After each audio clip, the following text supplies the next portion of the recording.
Hello guys, welcome to the NNO classes. आज हम लोग एनर्जी साइंस एंड इंजीनियरिंग के एमसीक्यू क्वेश्चन देखने वाले हैं। ये सेकेंड ईयर का सब्जेक्ट है एंड कॉमन सब्जेक्ट है। तो आइए शुरू करते हैं। Question number 1, a module in a solar panel refers to. तो हमारा जो सोलर पैनल में जो मॉड्यूल होता है वो क्या होता है? तो वो हमारा series and parallel arrangement of solar cell.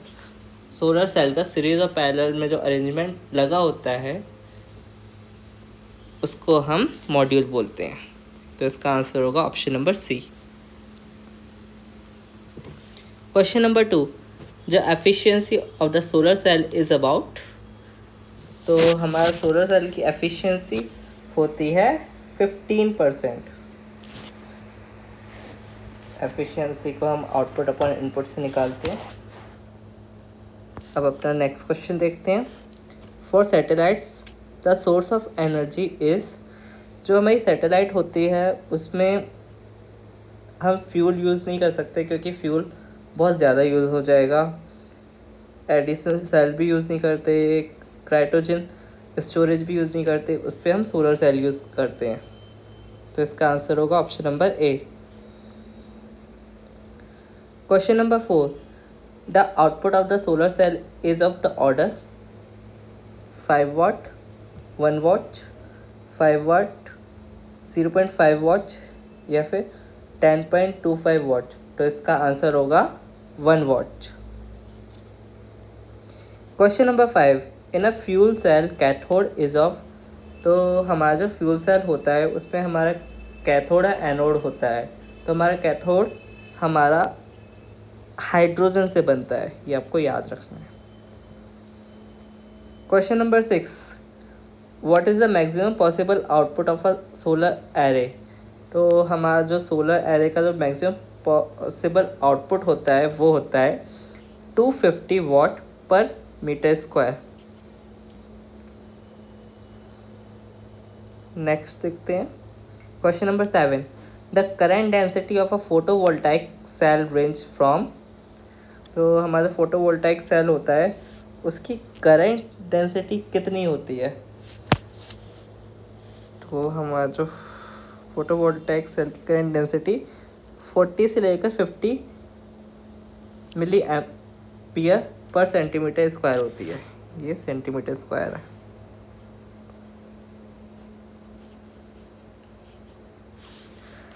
Question number 8, a pyrometer is used to major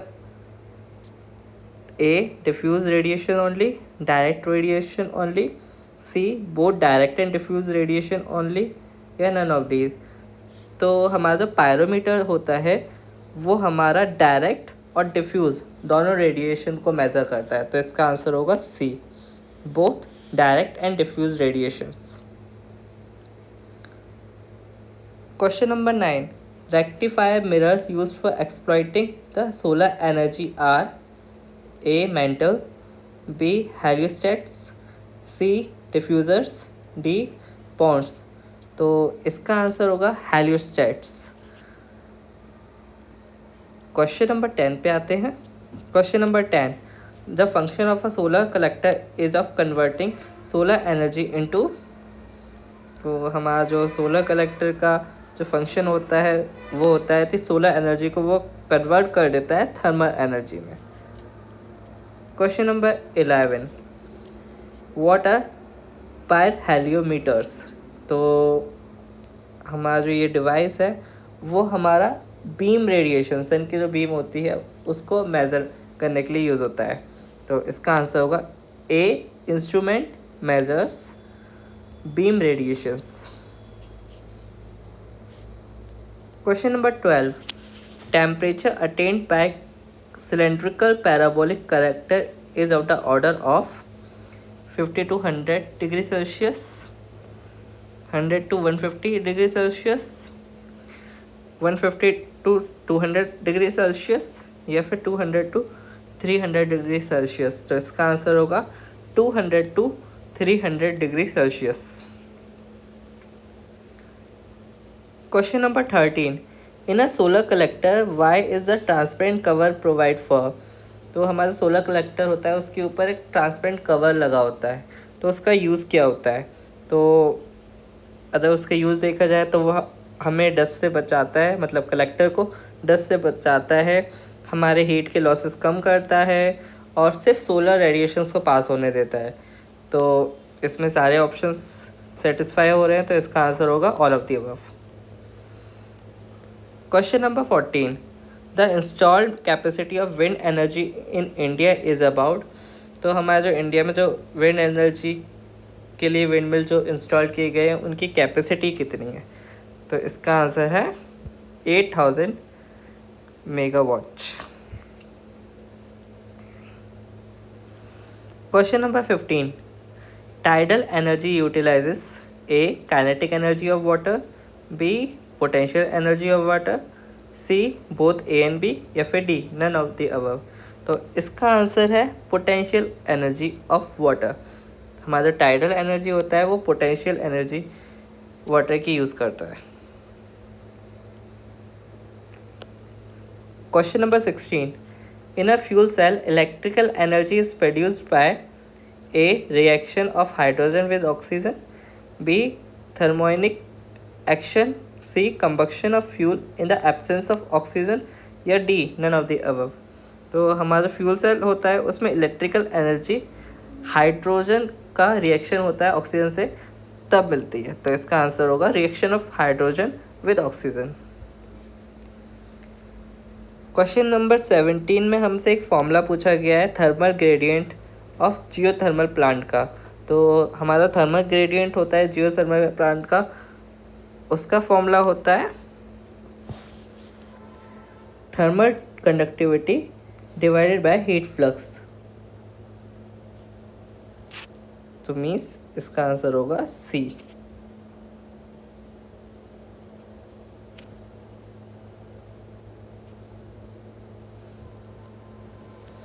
question number 18, tidal energy development needs. तो हमारा जो टाइडल एनर्जी का पूरा प्लांट होता है उसमें क्या चाहिए होता है। A huge capacity and long construction time, B huge capacity and low construction time, C low capacity and long construction time, या D low capacity and low construction time. तो हमारा टाइडल एनर्जी का पूरा प्लांट बनता है वो बहुत बड़ा बनता है, तो कैपेसिटी भी ह्यूज चाहिए और उसमें बनाने में भी टाइम लगता है। तो इसका आंसर होगा huge capacity and long construction time, option number A. Question number 19, the potential of developing tidal power in India is in. तो हमारा टाइडल पावर प्लांट अगर सिंपल वर्ड से बोले तो ये बोल रहा है कि हमारा टाइडल पावर प्लांट कहाँ पे मिलता है हमें इंडिया के अंदर। तो वो है Kutch, option A. Question number 20, Puga valley in Ladakh is suitable for which among the following power generation. A solar, B geothermal, C wind, या डी नन ऑफ दीज। तो हमारे पुग्गा वैली लद्दाख में है वो जियोथर्मल के लिए सुटेबल है। Question number 21, presence of non condensable gases in a geopressured water causes A pollution problem, B corrosion problem, C flow problem, या D all of the above. तो इसका आंसर होगा ऑल ऑफ द अबव, क्योंकि चारों मतलब तीनों जो problem दी हुई है वही सब होती है जब हमारा नॉन कंडेंसेबल गैसेस प्रेजेंट होती हैं। Pollution problem, corrosion problem and flow problem. Question number 22, direct conversion of heat energy into electrical energy is possible through MHD generator, fuel or solar cells, thermonic converters, D both A and C, या फिर E none of the above। तो इसका answer होगा D both A and C।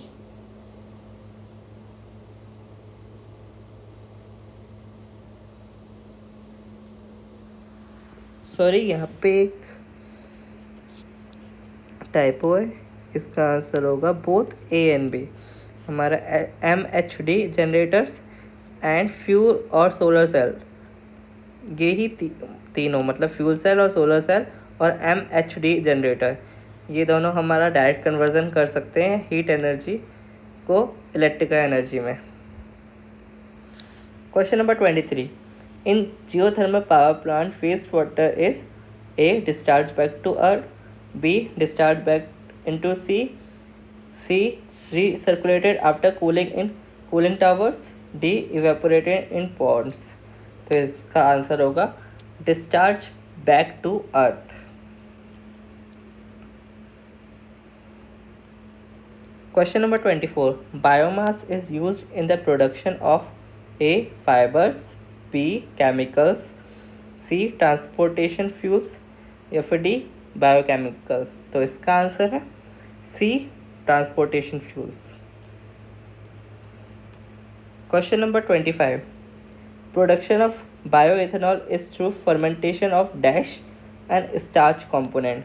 तो यहाँ पे fermentation होता है शुगर का, तो इसका आंसर होगा B sugar. Question number 26, this is also called a biogas. तो इनमें से इन चारों में से किसको हम बायोगैस बोलते हैं? बायोबुटेनॉल, बायोडीजल, बायोइथेनॉल या बायोमीथेन। तो बायोइथेन भी बायोगैस होती है, तो इसका आंसर होगा D biomethane. Question number 27, in biomethane the percentage of carbon dioxide is A 55 to 60, B 35 to 45, C 30 to 40 या D 32 to 43। तो इसका आंसर होगा C 30 to 40। Question number 28, by products generated during the rectification of bioethanol is utilised as A sheep feed, B cow feed, C dog feed या D pig feed. तो इसका answer होगा C dog feed.